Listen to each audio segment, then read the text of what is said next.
and welcome to my full series review of The Hunger Games. We are going to get in on it and the characters, the world building, and just the overall vibe. If you don't already know, here is a teeny tiny little overview. You can skip ahead to the review, the timestamps are in the description. The actual concept and setup of The Hunger Games then. It's a dystopian world, so it's a world like our own, but unsavoury, not great, negative, and just not a world we want to be in. We have the world of Panem, which is the entire country, I guess, of what it is called. You have the capital, and then you have 13 additional districts that all serve the capital. And that is where the rich, the wealthy, the affluent, the decision makers, the people that are just out of touch with reality, I want to say, are. Whereas the districts all serve a particular purpose. For example, District 1 is in charge of luxury goods and manufacturing. District 2 is in charge of stone mining and defence. District 12 is in charge of general coal mining. So they all have like a particular industry that they serve. And as you get further down the line of the districts, the more that poverty is there. So when we start off in book 1, there are only 12 districts alive and kicking. District 13 was felled in an attack from the capital during the rebellion. So District 13 was in charge of the rebellion against the capital, and they ultimately lost, and they all died, basically. So when we actually start it, we've only got 12 districts, but District 13 is mentioned. Plot of the story in book 1 is that Katniss Everdeen is the main character, and she volunteers for the Hunger Games in replacement of her sister.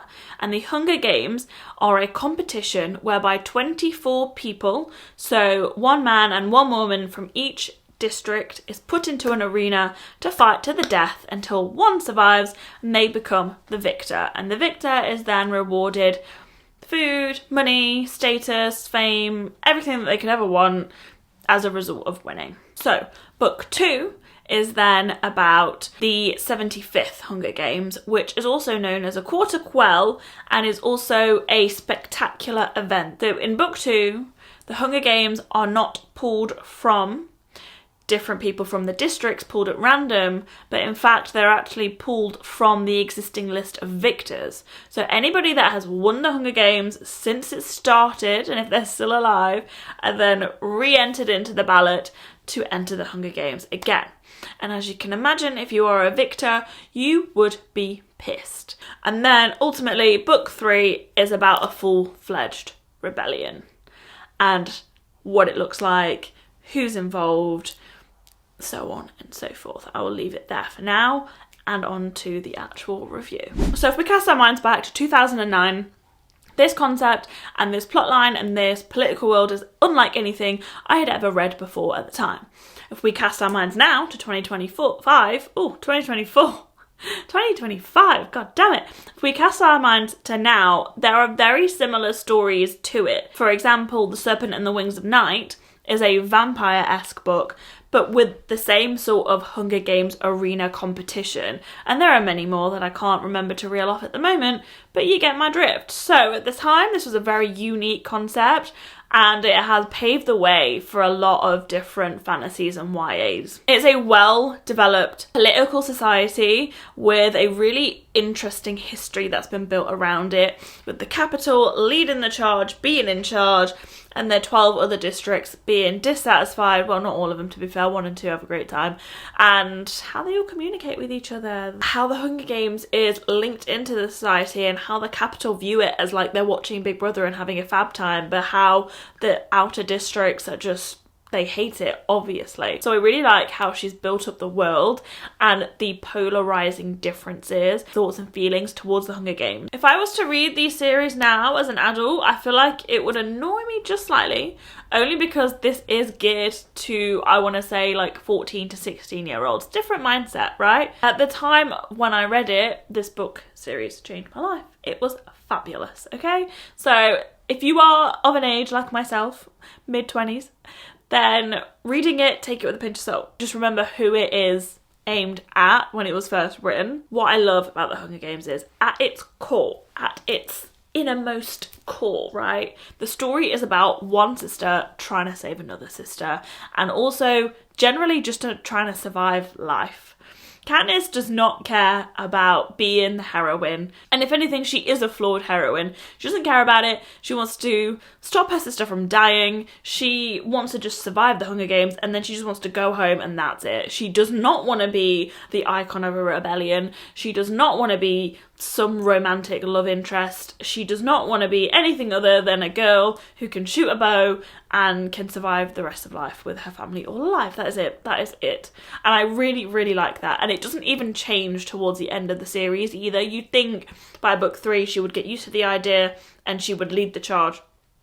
She leads the charge, but she doesn't want to, right? She's just there. She's like, well, I'm here now. Character-wise, I would say they all have a purpose. Obviously, the ones in the Hunger Games are just there to be fillers as characters to kill and to fight with in the Hunger Games. But equally, all the main characters have a purpose. None of them really fall flat. You either love them or you either hate them. So, equally, all of the deaths are intentional and they push the narrative forward. Again, they're the odd ones in the first Hunger Games game that are just there to die. But there is one death in book 1 that I am still not over, and I cry every single time I watch it on TV.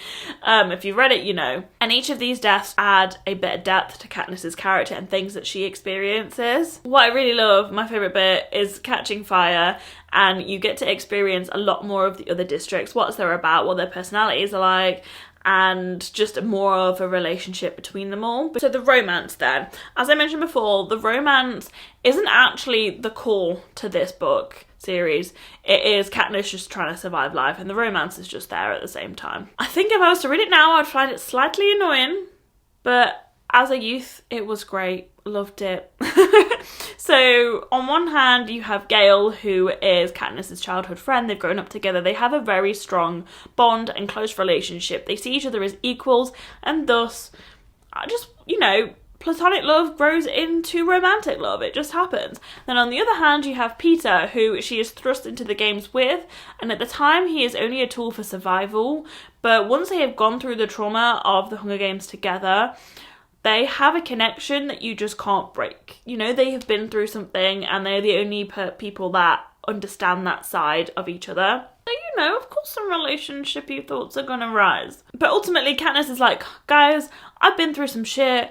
I don't need you right here. Just let me get on with my life and we'll see what happens. So yeah, overall, fantabulous series. They are actually pretty short, to be fair. And there is just, you gotta read them. Katniss is an absolutely fabulous female protagonist. I like that the romance is secondary. I like that they are very political and emotionally charged books, and they do really make you, you know, as dystopians do, think about society, how it's made up, what parallels there are to the current environment that we live in. There are also 2 prequels to the Hunger Games, which is The Ballad of Songbirds and Snakes, which is about President Snow and the very first Hunger Games, and then there is the latest one, which is Sunrise on the Reaping, which is about Haymitch in the 50th Hunger Games. I think the one that he is in, and I definitely would recommend Ballad of Songbirds and Snakes. I've not yet read Sunrise on the Reaping, but it is in front of me, ready to read. Thank you very much for watching. That was my review. Let me know if you have read them, your thoughts, feelings and experiences. Thank you. Bye.